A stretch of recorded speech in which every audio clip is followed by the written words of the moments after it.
What if I told you long before Bram Stoker's Dracula stalked the pages of Gothic fiction, there was another vampire, one far more seductive, far more sinister, and far more forgotten. Her name was Carmilla. She was beautiful, elegant, enchanting. She could disarm you with a smile, lull you with a soft whisper, and carry you into a dream so deep you will never wake again. She did not strike like a monster in the night. She didn't terrify her prey with fangs and blood. Instead, she loved them to death. In 1872, Sheridan Le Fanu wrote Carmilla, a tale of mystery, obsession and horror. But this was no ordinary ghost story. Hidden within its pages one of the first vampire of literature, a creature who was both alluring and terrifying, who blended romance and death in ways that disturb Victorian audiences and still unsettles us today. Tonight, we're not just going to tell her story, we're going to live it. Picture this, a lonely castle in the misty forest of Styria, Austria. A young girl named Laura, isolated from the world, longing for companionship. And into her life comes a mysterious young woman, beautiful, wounded, and secretive. A guest who carries a shadow darker than the night itself. What begins as friendship grows into something deeper, something intoxicating. But soon, an invisible sickness spreads. Girls in the countryside begin to die. Dreams twist into nightmares, and Laura discovers that her charming guest may not be human at all. This is the tale of Carmilla, the first true vampire story, a story of desire, deception, and death. And before we finish tonight, you may never look at the figure of the vampire the same way again.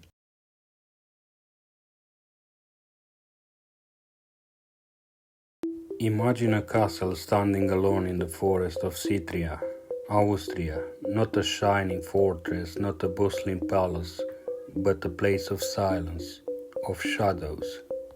The kind of silence where you hear every creak of the floorboards, every whisper of the wind against the stone. This is where our story begins. The castle belonged to a retired officer, an Englishman who had taken his only daughter Laura to live a quiet life away from the world. To many, the castle was grand, even beautiful, but to Laura it was a prison of loneliness. Her father was kind, and he loved her dearly, but he was often distracted, absorbed in correspondence and duties, in his own thoughts. Laura spent most of her days wandering the halls, staring out of the vast forest, listening to the howling of wolves that prowled the Styrian hills. Laura was only a child when she had her first strange encounter. She remembered waking in the night, years before Carmilla ever arrived, to see a figure by her bed. It was the face of a young woman, dark eyes, pale skin, lips soft and smiling. The stranger lay beside her, whispered to her, held her close, and then pain, a sharp prick at her chest. Laura screamed. Servants rushed in, but the girl was gone, vanished into the night. For years, Laura wondered if it had been a dream or a memory, but the image never left her mind. The mysterious girl haunted her imagination, as if waiting to return. By the time she reached adolescence, Laura was hungry for companionship. She had no sisters, no friends of her own age. She longed for someone who would understand her, who would fill the void of her lonely heart.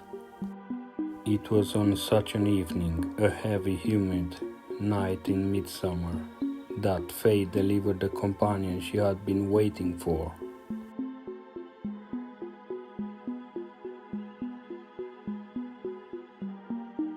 The moon was rising when the sound came, the thunder of hooves, the creak of wheels echoing across the valley. A carriage, black and worn, hurtled down the narrow forest, coming towards the castle. Its lanterns swung wildly, throwing crooked shadows across the trees. The horses were foaming, eyes wide with panic. Something was wrong. The crash came like a thunder. A wheel shattered, splinter flying. The carriage wheel toppled, then lunged to a halt at the castle gate. Laura and her father rushed outside. There, in the chaos, they found the travelers. A noble woman, tall and veiled, her face hidden, her voice urgent, and beside her a young girl, unconscious, pale, her body trembling in the wreckage. The noble woman was frantic. She insisted she could not remain. There was no time to explain, no time to waste. She was being summoned, she said. No matters of life and death, but her daughter, her fragile, beloved daughter, was injured and too weak to travel. She begged Laura's father, "Take her in, care for her, protect her, until I return." Now, Laura's father was no fool. He hesitated. The request was unusual, suspicion even. But the noble woman spoke with desperation, and what could he do? Refuse to help an injured girl in need? His honor would not allow it. And so, with little choice, they carried the girl into the castle. They laid her upon a bed, drew the curtains around her, and waited for her to wake up. When at last she stirred, Laura felt her breath catch, for lying before was the most beautiful girl she had ever seen. Her name, she said softly, was Carmilla. From that moment, something changed. Laura couldn't look away. Carmilla's hair was long, black as midnight. Her eyes seemed to glimmer in the candlelight. Deep pools that pulled you into and held you fast. Her lips, red and soft, curved in a smile that was both tender and dangerous. Even in her weakness, Carmilla radiated a strange power. When she spoke, her voice was smooth, melodic, almost hypnotic. Laura felt warmth rising in her chest, a stirring she could not name. It was more than fascination, more than friendship. It was as though she had known Carmilla all her life. That first night, Laura dreamed again. She felt the weight of a presence beside her, a hand stroking her hair, warm lips brushing against her neck, and then two sharp pains, like needles sinking into her skin. She woke up crying, her body trembling, yet when she opened her eyes, the room was empty. Or so she thought, for there in the corner, half hidden by shadows, she saw a shape, tall, silent, watching. The next morning she told herself it was only a nightmare, just another echo of childhood fears. But the dream returned, again and again. Each night it grew stronger, and each morning Laura found herself weaker. Still, she welcomed Carmilla. How could she not? Carmilla was charming, affectionate, even protective. She touched Laura's hand and let her linger. She whispered compliments that made Laura blush. At times, she leaned close enough for her lips to graze Laura's cheek, her breath warm against her skin. Laura felt confused, drawn towards her guest, even as unease at her heart. Carmilla's beauty was undeniable, her companionship intoxicating, but her presence was strange. Carmilla never rose early. She slept late into the afternoon, and when she did wake up, she seemed restless until nightfall. She refused to join prayers in the chapel, claiming illness. She shivered at the sight of crosses. Laura's father noticed too. He asked questions, gently at first, then with concern, but Carmilla offered little. She spoke of noble birth, of a family far away, of tragedies she would not name. She laughed of inquiries with charm, turning the subject to lighter things, and when pressed too closely, her eyes would flash, not with anger, but with something fiercer, a hunger barely restrained. And so Carmilla remained a mystery, but for Laura it was enough simply to have her there. After years of isolation, she had at least found someone who made her feel alive, someone who gave her attention, warmth, companionship. Even if, in the quiet hours of night, that same someone haunted her dreams like a predator stalking its prey.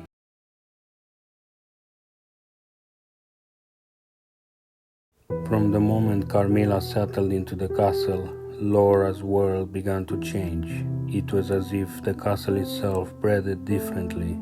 The long, lonely corridors seemed warmer, the silent gardens now filled with hushed laughter, and for the first time in years, Laura felt she was not alone. By day, she and Carmilla wandered the grounds together. Carmilla never rushed. She moved gracefully, every step measured, as though the earth itself bent to her pace. She would pause to examine wildflowers, brush her fingers against their petals, then turn to Laura with a smile that seemed to glow against the gloom of the Styrian woods. At night, the two sat by candlelight in Laura's chamber. They whispered to each other in the softest tone, voices moonlight like secrets that no one else could ever hear. Carmilla spoke little of herself, but when she did, her words were tinged with mystery, fragmented memories, old names, strange places. She often gazed at Laura in silence, her dark eyes burning with an intensity that both thrilled and unsettled her. It was in those moments under the flickering glow of candlelights that Carmilla's affection became unmistakable. She would draw close, take Laura's hand in hers, and press it to her lips. She would whisper things no one had ever dared say to her. "You are mine, my darling. I live in you, and you in me. I will love you forever, with all the blood in my veins." Laura's heart fluttered with confusion. The affection was intoxicating, a warmth she had long craved.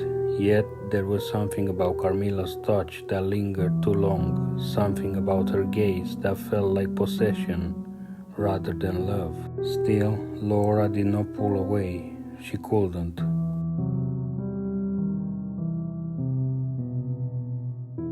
But with affection came the shadow. The dreams that had begun when Carmilla first arrived did not stop. They deepened. Laura waked breathless, her nightgown damp with sweat, her body trembling as though from fever.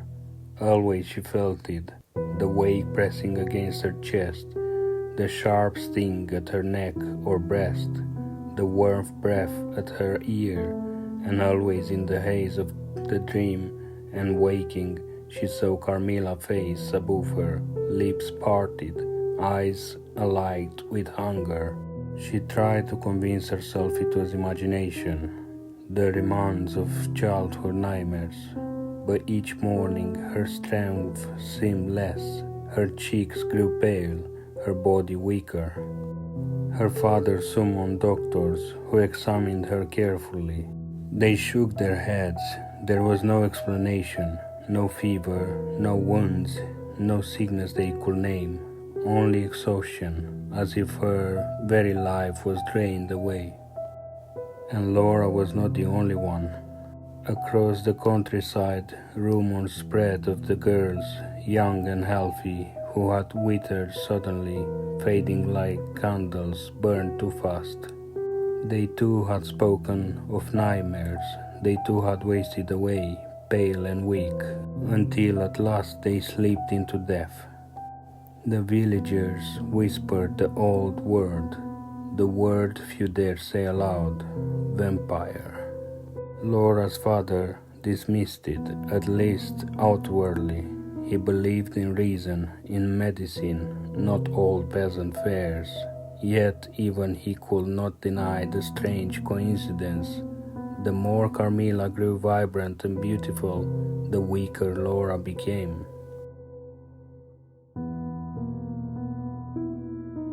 But Laura could not resist her. Carmilla's affection became bolder.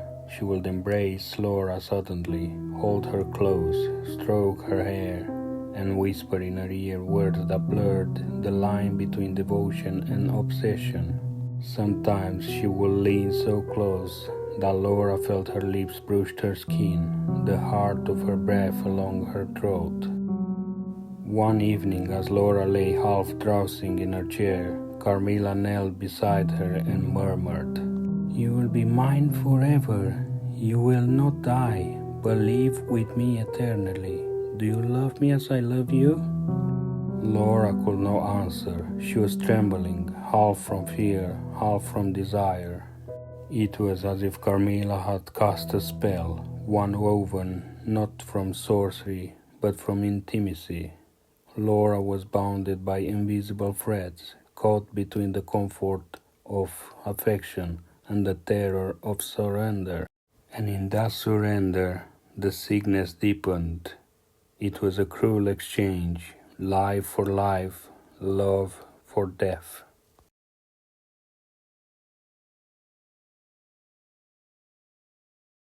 The days that followed seemed to slip into one another like a dream or a nightmare. Carmilla had become inseparable from Laura. Wherever Laura wandered, Carmilla followed, like a shadow that clung in too close. She was tender, even protective, yet her devotion carried a weight, as tough chain were tightening around Laura's heart. And Laura, she no longer trusted herself. Each morning she awake paler, weaker, her body drained as though by some invisible hand. The doctors muttered in confusion, unable to explain the wasting that gripped her. She ate, she drank, but her vitality withered day by day. Laura's father paced the halls, his worry growing sharper. He tried to hide it, but his letters, scribbled late into the night, revealed desperation. He wrote to scholars, to doctors, to anyone who might offer insight, and though he said little to his girl, Laura often caught him glancing at Carmilla with suspicion, watching her in silence. Still, Carmilla maintained her mask of charm. To Laura she was all affection, holding her hand, stroking her hair, whispering that their souls were bound together. But there were moments, fleeting, terrifying moments when Carmilla's mask would slip. One evening as they walked into the garden at dusk, Laura cut her finger on a rose thorn. Only a drop of blood appeared. Yet Carmilla's eyes darkened, her body stiffened. Her breath quickened as if with hunger. She snatched Laura's hand too quickly, pressed it to her lips, then caught herself, trembling. Laura pulled back. For a heartbeat she thought she saw something in Carmilla's expression, an animal hunger, a cruelty lurking beneath the softness. And then, just as suddenly, Carmilla smiled, laughed, brushed it away with gentle words. But Laura had seen it. The dreams continued, always the same, the weight on her chest, the kisses at her throat, the sharp sting of teeth, and the figure that haunted them, Carmilla. Laura told herself it could not be true. It was only her mind, sick with fever. Yet each morning she waked with faint marks upon her skin, tiny wounds so small they could be overlooked, so precise they could not be explained. Her father saw them too. His face darkened, though he said nothing. Then, one evening, guests arrived at the castle. A carriage rolled up the long, lonely road, and out stepped a man of grave appearance, His name was General Spieldorf. He had once been a friend of Laura's father. Though they had not seen each other in years, he came uninvited, his face lined with grief, his eyes burning with purpose. Over supper, he told his tale. The general had once taken into his home a young woman, stranded, in need of shelter, just as Laura's father had done. She was beautiful, charming, irresistible. She had befriended his beloved niece, a girl young and full of life. But then, just as with Laura strange dreams began, the niece grew pale, weak, wasting away, and one night she died in her sleep. The mysterious guest vanished without a trace. The general searched tirelessly, following whispers, rumors, fragments of clues, and what he found chilled him to the bone. The girl was no ordinary traveler. She was part of a family, yes, but a family long dead. Her name had changed many times across generations, but the root was always the same. He leaned forward, his voice low, his eyes fierce. "The creature's name," he said, "is Carmilla, Mircalla, Countess Karnstein." The name fell heavy across the table. Laura froze. She remembered the sleep of the tongue, the strange names Carmilla had muttered in moments of distractions. She remembered, too, the chill that sometimes ran down her spine when Carmilla's lips pressed too close, when her gaze lingered too long. Her father pressed the general for proof. The general swore he would provide it, but he begged, "Watch the girl closely. Do not trust her." For he believed Carmilla was the same Mircalla who had preyed upon his niece. Laura's father did not wish to believe it. Could he really suspect the girl who had been a guest beneath his roof? The girl who had saved his daughter from loneliness? But doubt had been planted, and in Laura's heart terror began to bloom.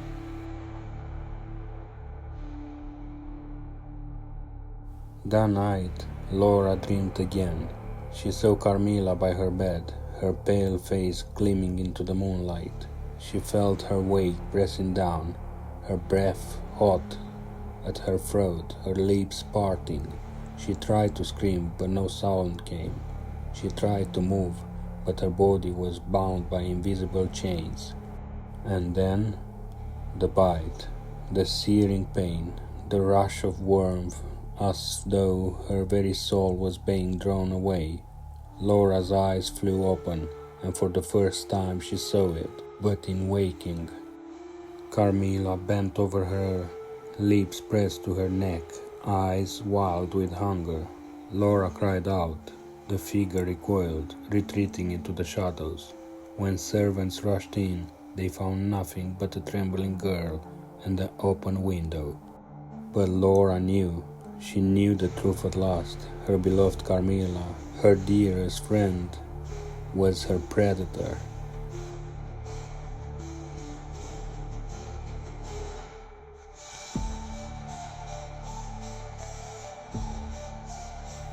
And the castle was no longer a home. It was a cage, a hunting ground, and Laura was the prey.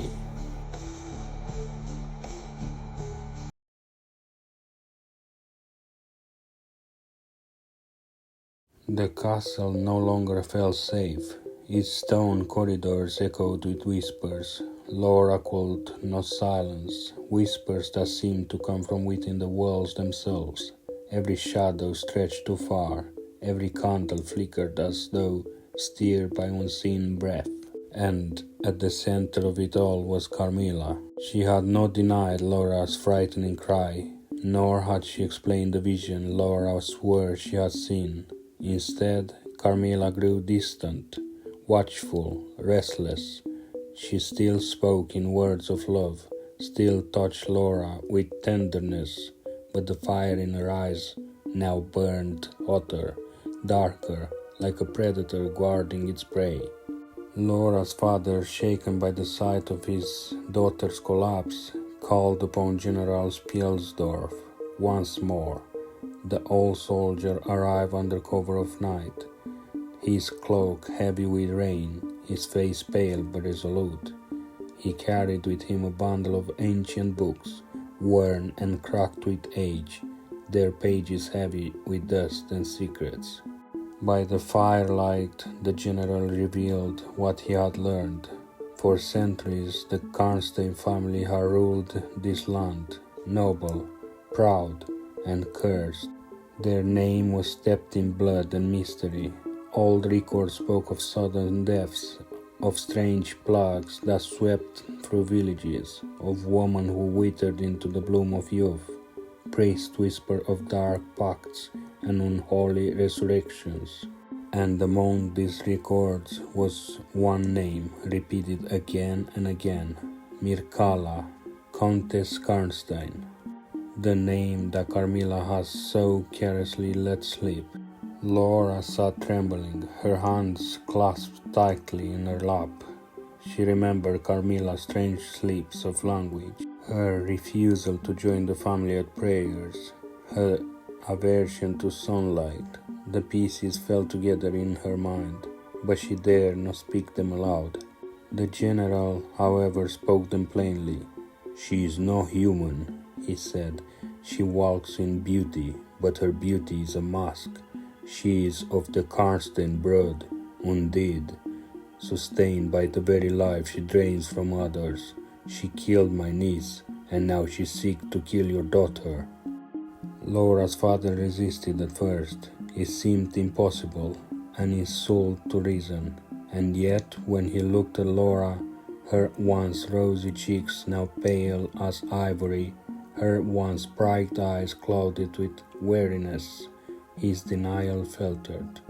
The general opened his books, revealing etchings of the vampiric kind, creatures who walked among the living, bound the coffins by day, rising at night to feed. Descriptions of the sights were exact, the unnatural beauty, the unnatural strength, the sickness of their victims, the strange bite marks left upon the body. Laura's father could not argue. The description matched Carmilla in every way. The decision was made. The truth had to be uncovered and Carmilla confronted.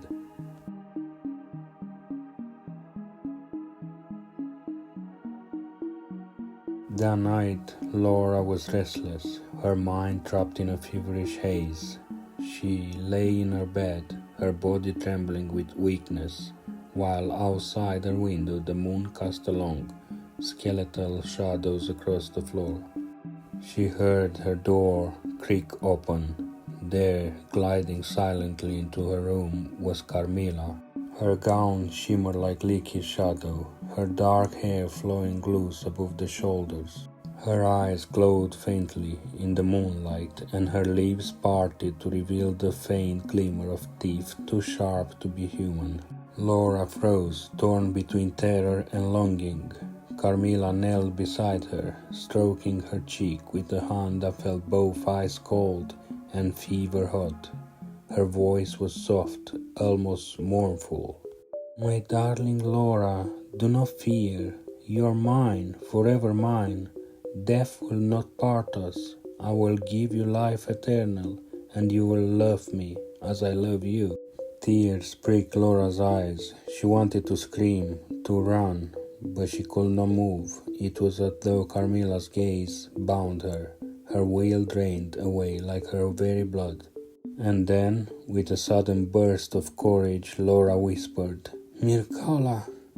The name fell like a stone in silence.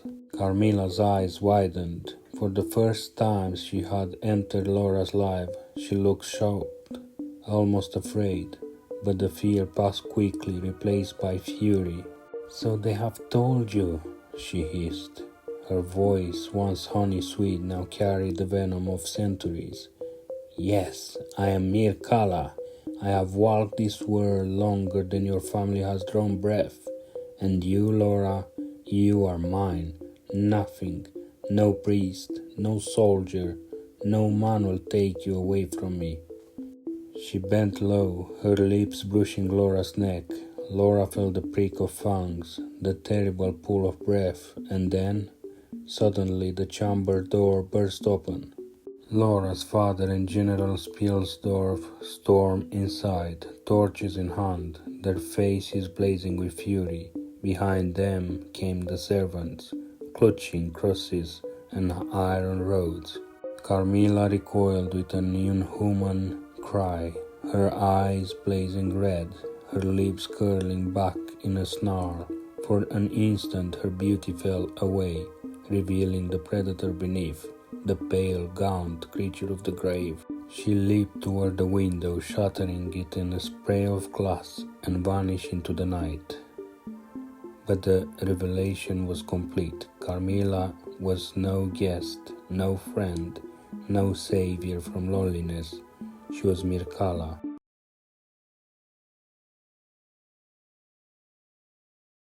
The night after Carmilla fled the castle was the longest Laura had ever endured.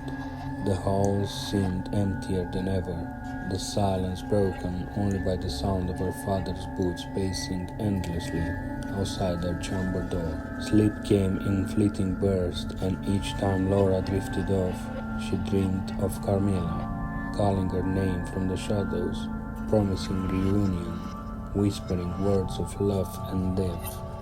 By morning, the air in the castle was thick with dread. The general wasted no time. He and Laura's father summoned priests, soldiers, and villagers from the surrounding countryside. Each arrived with fear in their eyes, but determination in their hearts. For Carmilla's terror was no isolated curse. Whispers spread quickly, and many remembered tales of the Karlsteins and their unholy blood. The hunt had begun.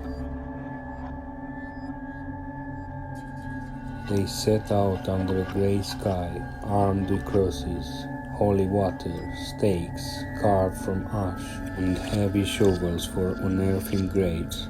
The general led the party with grim, insisting that Carmilla, Mircalla, will no wander far from her lair. Vampires, he explained, always return to their place of rest, their home, their ancestral ground. And for Carmilla, that ground was the ruins of Karlstein Castle. It lay only a few miles from Laura's home, yet the journey felt endless. The road wound through forest of gnarled trees, their branches clawing at the sky like skeletal fingers. The deeper they went, the more oppressive the air became, as if unseen eye watching from every shadow. Laura rode beside her father, wrapped in a heavy cloak. For a week she refused to remain behind. Sometimes in her heart demanded she see the end, even if it shattered her completely. At last the ruins appeared.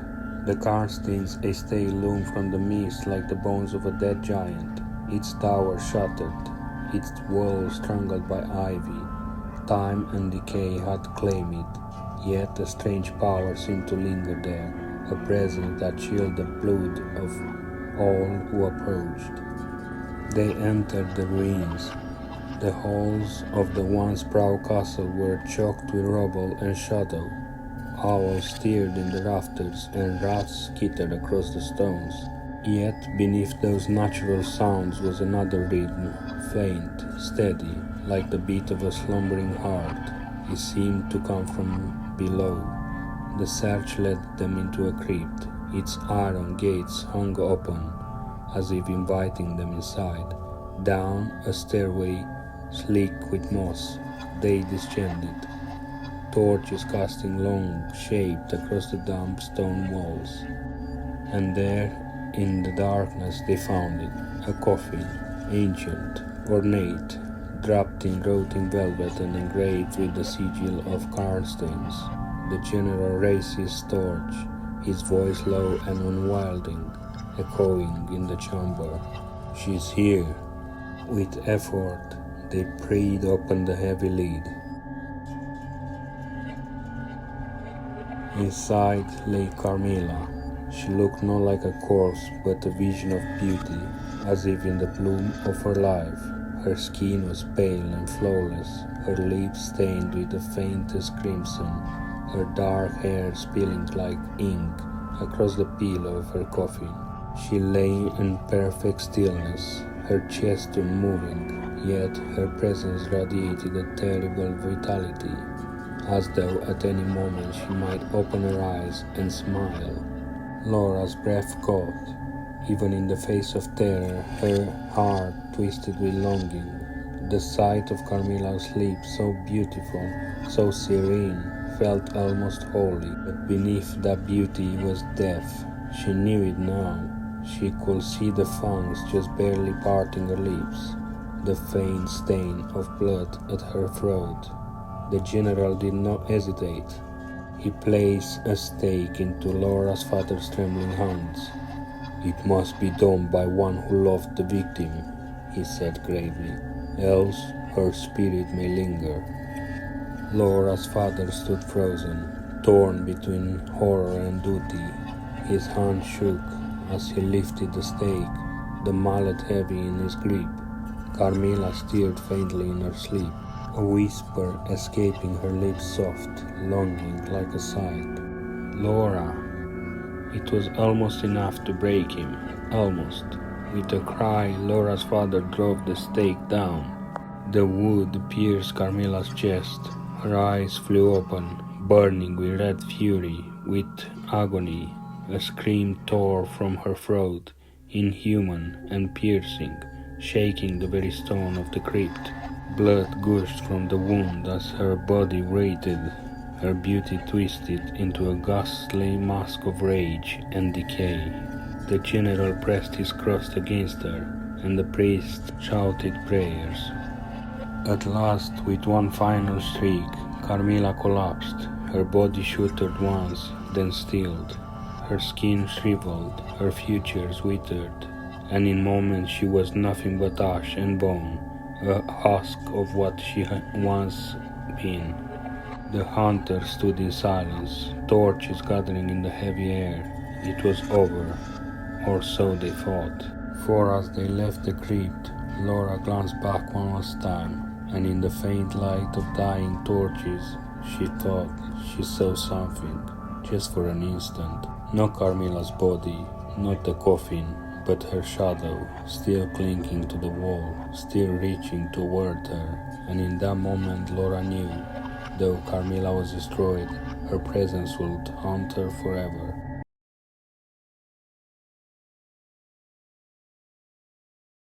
The ruins of Karnstein Castle lay silent once more. The crypt was sealed, the ashes scattered, the prayers spoken. The hunters departed, some with relief, others with unease, but all believed in the curse had been lifted. And yet, for Laura, the nightmare had only just begun. The sickness that had plagued her body slowly faded. Her strength returned, the fever lifting like a mist of dawn. Yet, in her soul, a different sickness lingered, something no medicine, no priest, no father's comfort could cure. For Laura could not forget her. Carmilla was gone, but her presence remained as vivid as ever. In dreams, Laura still felt the touch of her hand, the brush of her lips. At twilight, when shadow lengthened across the halls at the castle, she swore she heard Carmilla's voice whispering her name. Sometimes she even found herself calling back. The general warned her father that such hauntings were common after encounters with the vampiric kind. The bond between predator and victim was not easily broken. The vampire fed not only on blood, but on spirit, weaving itself into the soul of its prey. "Time," the general said, "is the only cure." "But time is cruel, master." Months passed, and though the wounds of the castle healed, the windows repaired, the gardens tended, Laura found herself drifting further from the world of the living. She walked the halls like a ghost, pale and silent. Her mind lost the memory she could neither banish nor embrace. Her father watched helplessly. He had saved her life, but in doing so, he had shattered her heart. For what had Carmilla truly been to her? A monster, a seducer, or something more, a companion in her loneliness, the only soul who had understood her yearning, her isolation, her hunger for something beyond ordinary life.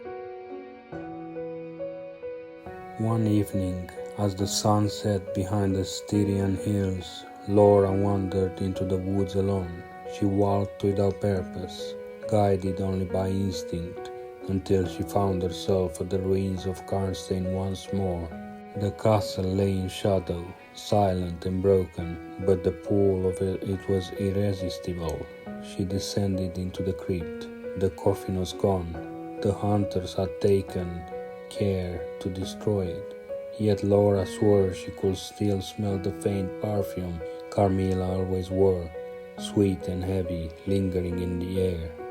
Her knees buckled, and she fell before the place where Carmilla had once lain. Her hands pressed to the cold stone, and she whispered through her tears, "Why did you leave me? Why couldn't you take me with you?" No answer came, only silence. But in the silence Laura felt something stir, not sound, not touch, but presence. The same presence that had haunted her dreams, the same warmth and terror entwined. She felt it then, in the cold earth beneath her hands, in the darkness surrounding her. Carmilla was gone, and yet not gone. Perhaps her body had been destroyed, but her shadow remained, her memory, her hunger, her love. Laura fled the crypt, heart pounding, knowing what she had felt was real, and though she never returned, she carried the weight of the presence within her until the end of her days. Years later, long after Laura's father had passed, and she herself had grown old, she would write down her tale. She would recall the nights of terror, the sickness, the hunt, but she would also recall Carmilla's tenderness, her beauty, the way she spoke Laura's name, and though it weren't a song. Historians, priests, and scholars will study Laura's writing as a record of empiric lore. They will dissect it as a case study in the supernatural. Some would even dismiss it and fancy as the dream of a lonely young girl too much taken with Gothic imagination. But those who read between the lines will see something more. They will see that Laura had no writing of a beast alone, nor of a predator. She had written of unborn terrible, intoxicating, impossible to severe. And in whispers, in shadows, in the hearts of those who dare to read her tale and wonder, Carmilla still lives. Perhaps tonight, as you drift to sleep, you may feel the brush of cold lips on your throat, the weight of unseen eyes in the dark, and the name soft silk breathing into your ear. Mine.